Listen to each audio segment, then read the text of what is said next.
Hey guys, Vol here, gonna cover a game of Infinity today. It was played earlier in the week and it features Combined Army against Corregidor Nomads.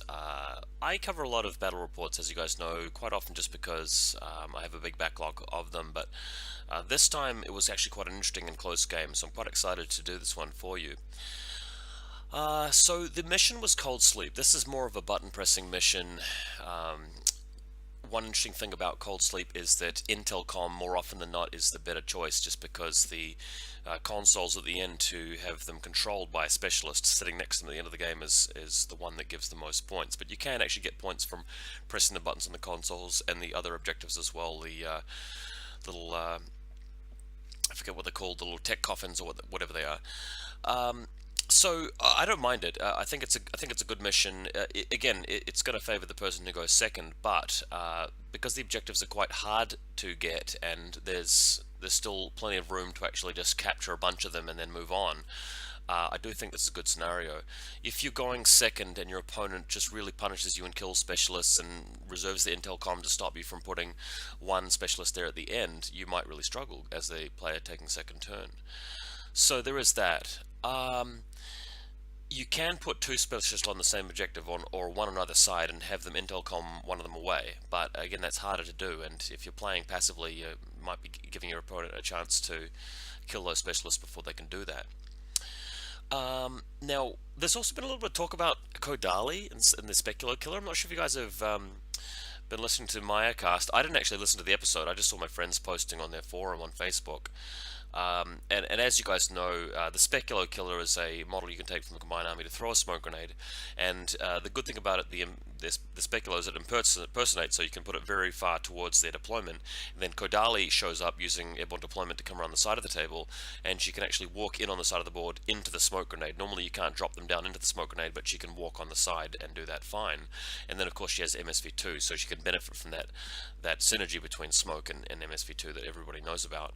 There's also this trick that I'm not sure if you guys are familiar with, but if you follow my page, you probably are familiar with it, and that's where you spend a short skill moving within their zone of control, and they have to either forfeit their arrow completely or declare a reset or a change facing dodge, which of course is what they do, the change facing dodge. And then you just shoot at them with the second short skill, because you can see them, they can't see you, and basically it prevents you from getting hit back by a chain rifle or heavy flamethrower or a TR bot or whatever have you. So it's a much safer way, and often frustrating for your opponent to use Kodali that way. So having used Codeli in the past, that has always worked. My opponent for this game is my friend Jono, and I did tell him I was going to be using that combination, so he's actually shown up with a Corregidor list that includes a lot of crazy koalas, and he's deployed in a way that can actually stop that, and it ended up being a more interesting game because of that. We actually had to play a little bit more standard.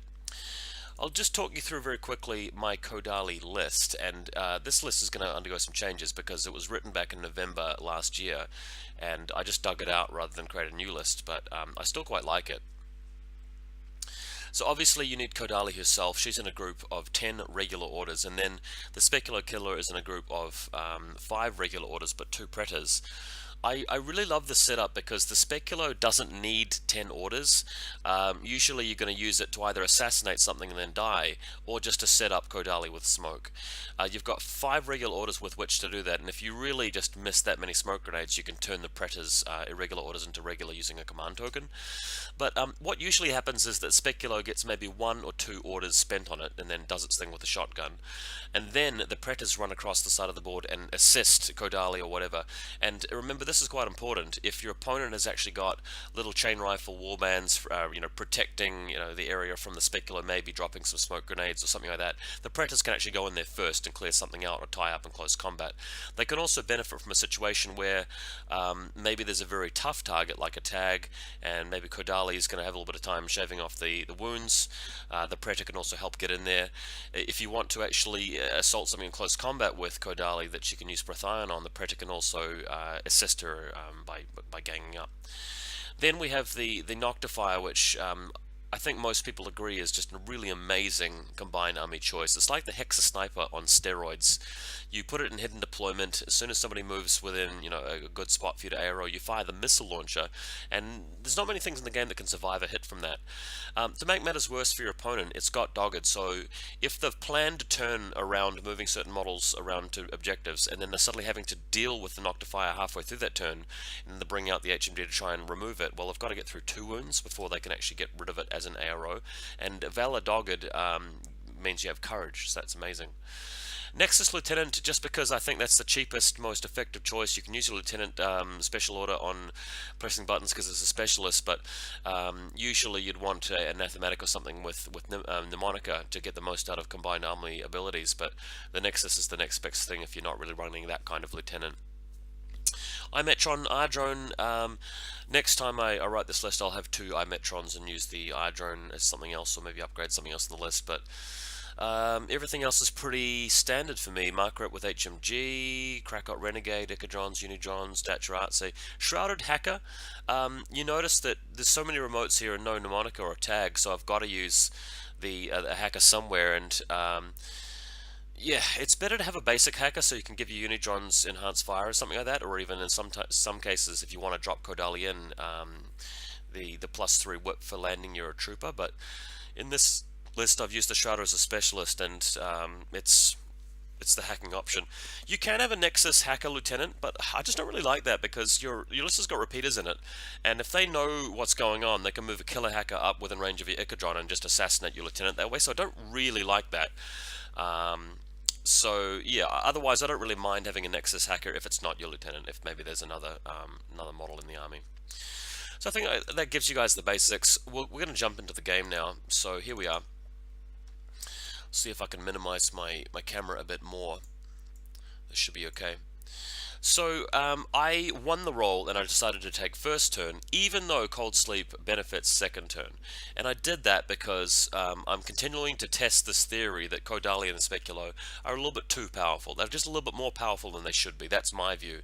Luckily though, my opponent really sort of helped us test that by specifically having a list ready to go that would actually counter that and stop that and slow that down. So kudos to him. Anyway, I'm deploying expecting to have a big alpha strike.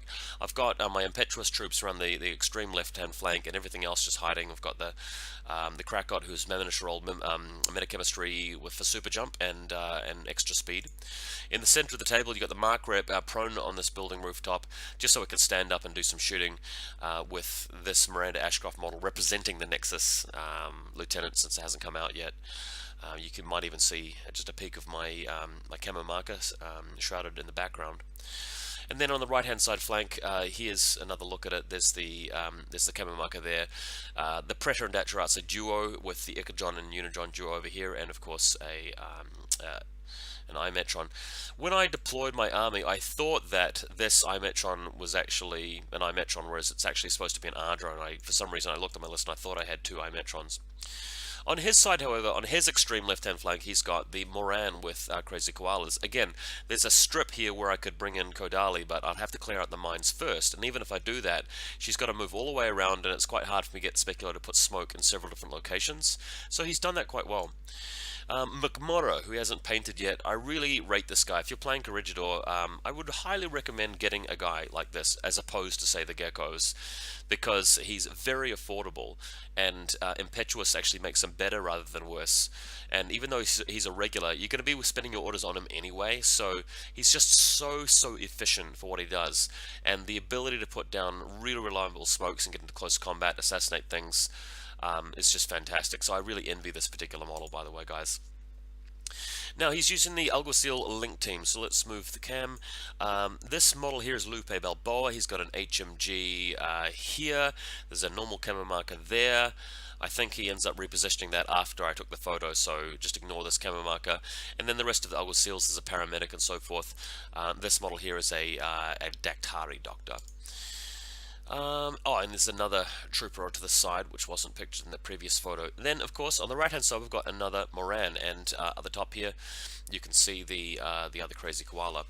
Just some Jaguars in the flanks also. So then he's just pointing out this fact that this is a Lupa Balboa. We're putting the link leader on item on that. Notice down the bottom of the photo, the camera marker is now shifted to the top of this crate and it's prone, so obviously a intruder, probably an intruder sniper. And then my reserve model comes down. It is the Specular Killer.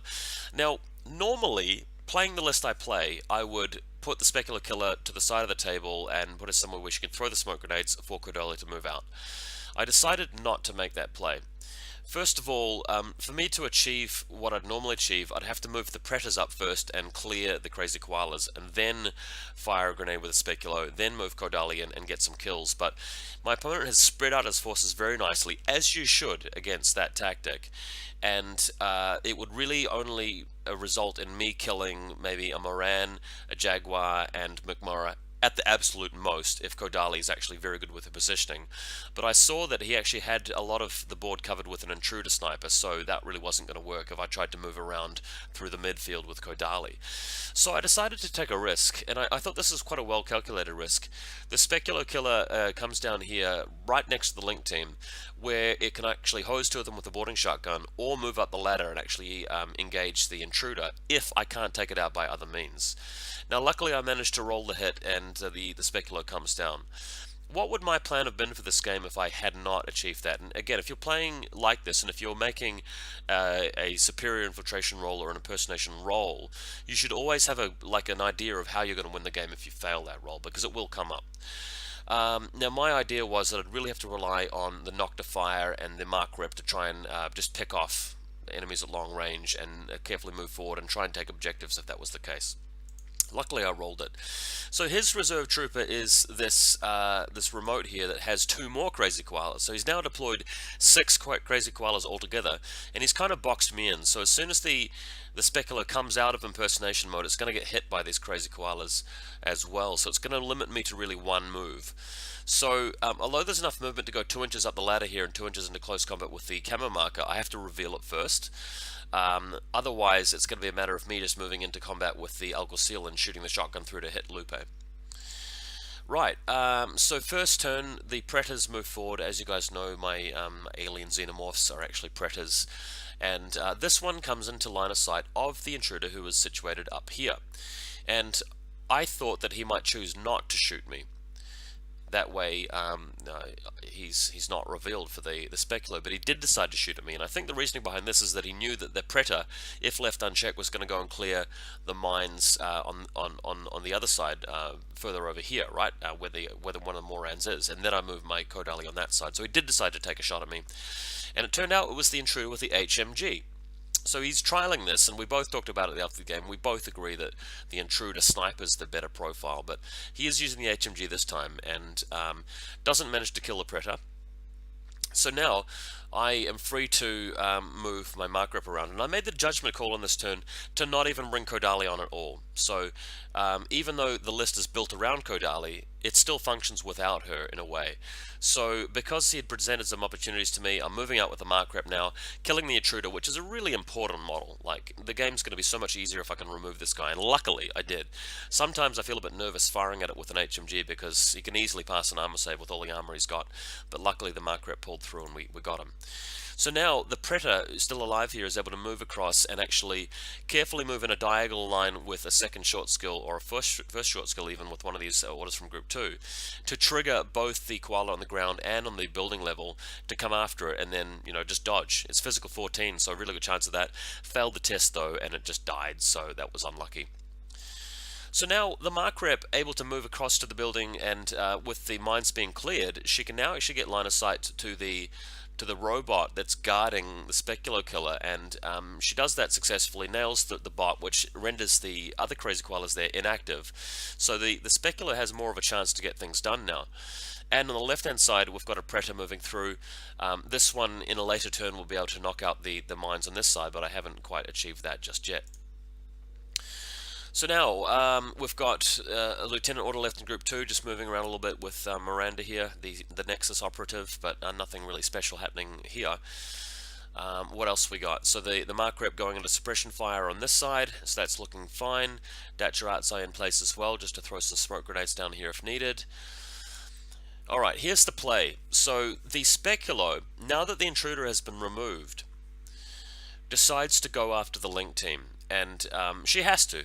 I mean, if I leave her there until next turn, he's going to be able to use his active turn to pretty easily get rid of her, especially with the willpower bonus from 6th Sense level 2 and the Link. So using the shotgun against this model here, which is a Alguacil with HMG, the template will move out here and actually hit this Crazy Koala, which is inactive, and Lupe. So it's a bit risky though, because the Alguacil with the Link Team bonus goes up to Ballistic Skill 14 and then +3 for short range and ignores Surprise Attack and Surprise Shot. So he's needing 17s on 2 dice, I'm needing 18s on 2 dice, so I couldn't be confident that I'd actually win the face-to-face roll, but I was confident that I'd get at least 1 or 2 hits onto Lupe Balboa, and that's exactly what happened. He beat me in the face-to-face roll, I lost the Speculo straight away, but Lupe Balboa died, meaning that the link is broken, and he's lost an important specialist.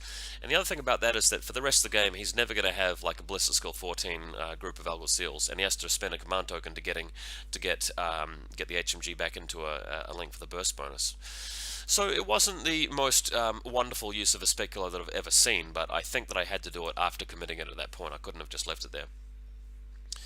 So now we come to his turn, and luckily I've managed to shorten his orders list a fair bit. He now moves up the building by climbing with the Moran, and it's able to creep around to actually try and take out the Mark Rep.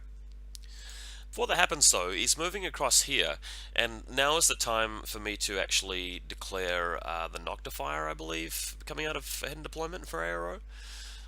It might have happened later though with McMurrough. Let's just have a look. Oh, here we go. So the Noctifier is actually here on this building to the right hand side of my deployment zone, and reveals him to shoot at McMurrough. I can't remember whether he shot at the Moran. I do remember the Moran surviving through the turn though. So here we are here. Okay, so here's McMurrough right here. And the missile launcher gets a clear line through. Annoyingly though, total immunity, so, you know, werewolves, immune to missiles. I don't really know how that's supposed to work, but at least he takes 1 wound. Doesn't take, you know, the 3 dice rolls, but he does fail the 1 save that he was called on to make after getting hit. And apparently McMurrough only has 2 wounds. For some reason I thought it was 3, but he's not a tag, apparently. Then he shows up with his Tomcat Doctor. And now that I'm starting to recall what actually happened in this game, you can see the Datcharazzo with an unconscious marker next to him. What had happened is he'd moved across with a Moran to shoot his combi rifle at the Datcharazzo, and my response was to try and lob a grenade far enough that it would land at the feet of the Mark Rep and make the Mark Rep basically invulnerable and covering the flank with MSV2 for the rest of the turn.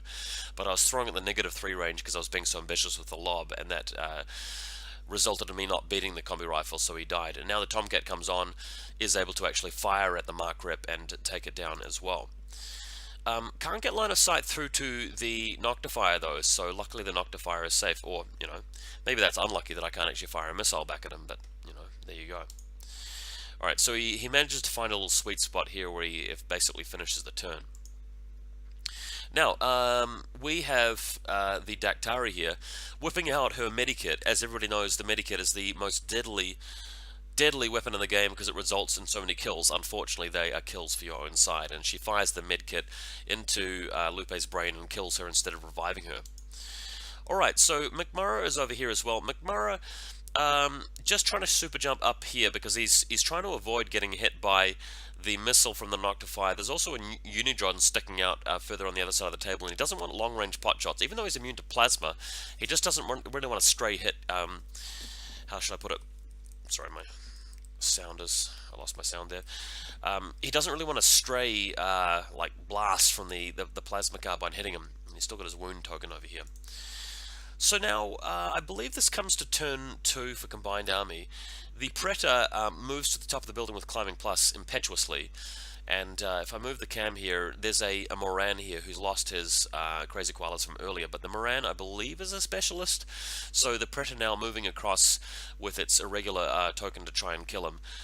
There are AROs to this, but with Dogged I do manage to get across and whack him with the chain rifle before I die. So now the star of the show appears, and that is Mrs. Kodali right here. Kodali is able to appear here because this Tomcat has been destroyed by my my shrouded. In fact, I took this photo before changing my mind about showing up with Kodali actually. So we'll skip to this image where the shrouded has actually come out of camera mode, moves over here to this section and fires at the Tomcat, who's actually behind this little box over there. So with that done, Kodali moves through, uses her assault pistols to get rid of this Moran here, and the Mark Rep tracker actually manages to make use of auto medkit. Who knew? Very good ability. So managed to roll a crit 11 for the physical and comes back to life. So very, very good looking there. So now here's the state of the play. We've got Kodali having moved back to the box. The Tomcat's been taken out. I've moved the Shrouded around here to try and press the button, and the Dactyras is still dead. I've moved the Unidron over as well. I can't remember. Oh, yeah. So the Mark Rep, I believe, after standing back up, tried to actually kill one of his models, possibly an Alguacil with an HMG, but died to an arrow. I think that's what happened. I do remember him going back to unconscious again, though. So there you have it. Here is our picture, of course, of the Preta taking on the Moran from earlier. Okay, so maybe here's a more up-to-date picture. You've got the Mark Rep having lost the token now, and we've got the Shrouded going back into camera mode after attempting to press the button and failing it. The Unidron Fort Observer collecting the first point of the game here from this tech coffin, and on this side we've got the Noctifier moving a bit further forward and going back into camo, so really setting up this flank quite nicely, and then I'll be able to focus on the other side of the table in the final turn. So now you've got this model here. It's a Alguacil with HMG shooting long range at Kodali. Kodali manages to tank the hit and fail guts check to go into cover, so I didn't lose her. But this is all he's got to sort of cover that side of the table, and maybe in my last turn I'll be able to finish this guy off with my own HMG. Here you can see it here. So there's the Alguacil in the distance. The Mark Rep tracker is visible to him, so I think he does manage to kill me, unless I pull back here after failing a guts check. And then there's the Shrouded, who's not visible to this particular HMG. If you guys keep seeing this model here, by the way, that I know it's a Nomad model, but that's actually meant to be the HVT, so sorry if that was confusing earlier. My bad. So McMurrah comes along now, and McMurrah manages to avoid the Unidron shooting at him thanks to smoke, and is able to super jump onto the next building. And then he does move out with one of the flying solo Alguacils here down from the building, and this is a specialist here. I believe this is paramedic, so he's going to go after the objective and pick up a point. So this objective here is up for grabs. He's able to hit the button and then come back behind this car here to set up a play for later. Now, my turn. I have got... Oh, no, I think this is still his turn. He's got McMurrah here, and this is the Unidron that I was talking about earlier, where I'm able to fire at him with some arrows, but he's of course able to throw a smoke grenade down, and that quite easily blocks off the Unidron's further shots. Now, okay, I think this is the final turn for Combined Armies, so we've got a Krakot Renegade. Now, I've generated all the orders that I'll ever generate this game, and there's no point hanging out there, so the plan is just to move out with everything. Doesn't really matter if I take casualties at this point, because I've got no more orders to try and create. So he's moving out with the intention of trying to kill this model with a submachine gun, the Alguacil, but it's a long range for me, so I get hit by the arrow from the HMG up here, and by the arrow from this guy, and there's a Dactari in this building as well. So the Krakot dies without inflicting any damage, but that's a shame. I was really looking for better opportunities. In fact, in a future list I might actually drop him, because I've got other fast attack pieces like the Pretas and Kodali and the Speculo. So he might be better off as like two cheerleaders rather than one semi-attack piece. The Dactyras, of course, has more luck. So the Dactyras are throwing a smoke grenade onto the objective and another one over here just to block off all of his remaining arrows, because he's still got the HMG and the Dactari and that Alguacil. So now I can move in with my own specialist and start pressing the button and ending with specialists touching this console. So that's what we're trying to achieve here. The Unidron now able to move out. Actually, the smoke is gone from McMurrah, so the Plasma Carbine having a go at him as well. But then he puts down more smoke, so nothing really achieved there. But that's fine. The Unidron could just move forward without any trouble. On the other side, we've got the shrouded hacker moving onto this console to press the button and finally managing to get the button pressed.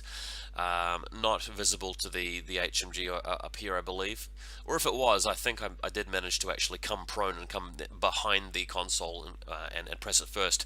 We're counting these consoles as Silhouette 3 markers, by the way, like terrain, so it was achievable for me to come around the back before being discovered. So, in the meanwhile, the Dacia is prone next to the console. You need to be specialized to capture it, a specialist to capture it, I meant to say. But the thing about this is that you can also use a non-specialist to contest it. So, if at the end of the game he's got two specialists and base-to-base with it, and I happen to have a Dacia alive somehow, he can't score. But more importantly, though, the Dacia does have a chain rifle and he can engage, so he might be able to defend this console. Anyway, we've got the Unitron moving through to press the button. And then now, here we are. So there's the Shrouded able to come prone behind this marker, as I mentioned, go prone.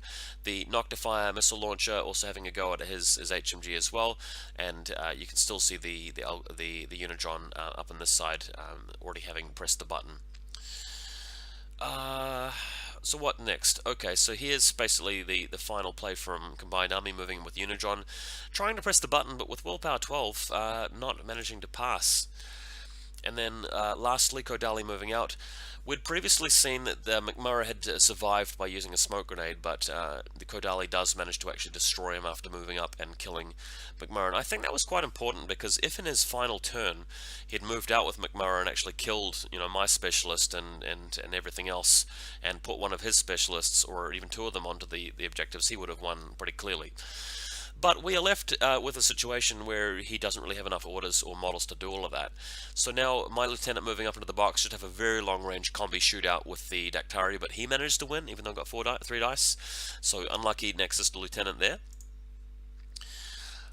This is the final state of play for my table side here, with the objective having been pressed. So I've got the tech console, so the tech coffin, then the console, both buttons pressed, and one specialist and based with it. He'll easily be able to use Intelcom on the Shrouded, but if he does that, I'll still have the Unitron possibly alive on the other side, although it's his turn, so he should be able to remove it. Also, now that we realize the iMetron was actually an R drone, we've just used this base marker because I've forgotten the model to actually proxy as an R drone with a flash pulse. Also, this Icadron has a flash pulse as well, so hopefully they're going to get lines of fire along here to block off his attempts to move to the objective, because flash pulse can actually stun you and stop you from pressing buttons. So now he moves out with one of his models here. And I believe what happens with this particular model is that it dies. I think he got hit by the plasma carbine after all of that, so not a great start to this turn. Oh, no, excuse me, that's not what happened. He moves up to the staircase, because this is the model with the light grenade launcher. So he in fact moves up partway through the staircase where I can't see him, gets into the right range band, lobs the smoke grenade, or sorry, the actual grenade, I should say, the devastating bombardment onto these two models, and misses the first go. And it's always like pressing the jackpot, pressing the sort of the lottery button in the casino when you're using speculative fire, because if you've only got limited orders and you need an 8 or less to hit, it can be quite a risk, it can be quite wasteful. So he misses the first one, but with the second one he hits, kills the Dacia, puts a wound on the Unitron, so good work. But Unitron has Dogged, an amazing ability for a line trooper. So as you can see here, there he is, and he's still got to come through, touch the button to actually get any points, and there's still a guy holding a plasma carbine controlling it. So he does have a go with the grenade launcher again, to no effect. He does stand up with the combi rifle at a certain point, but he just ends up running out of orders. And even with the Dactari standing up to try and get something happening to actually kill it with the combi rifle, he just takes too many flash pulses and things and doesn't manage to get a wound through. So it ends up being a situation where the Alguacil has to desperately move forward and do something, but he just dies and the game ends. So it worked. It went towards a point where I think it was winnable for both sides, and it's quite interesting that I managed to win this game, even though Kodali and Speculo didn't have any synergy in this game, and even though I went first and that happened as well. So I think it's quite a good scenario in the sense that you can win without needing second turn, but it definitely is easier. My opponent probably could have done a few things differently. I think I might have played McMurray a little bit differently. I probably would have been a bit more cautious with my models, keeping enough orders alive for the final turn as well. And we also both agreed that the intruder sniper was a little bit better than the HMG, because there were a couple of points where he's actually trying to shoot things beyond the 32-inch range band, and the sniper would have solved that issue. But I really enjoyed this game, and I hope you guys enjoyed the report as well. I'm really loving Combined Army. I think that, along with you, Jing, my favorite faction. But yeah, I think I'm going to step up the Kodali list a bit more. I'm going to try a few other things, but she'll definitely be back on the table again, and hopefully with some nasty smoke shenanigans. Thanks for watching as always, guys. We'll see you in the next one.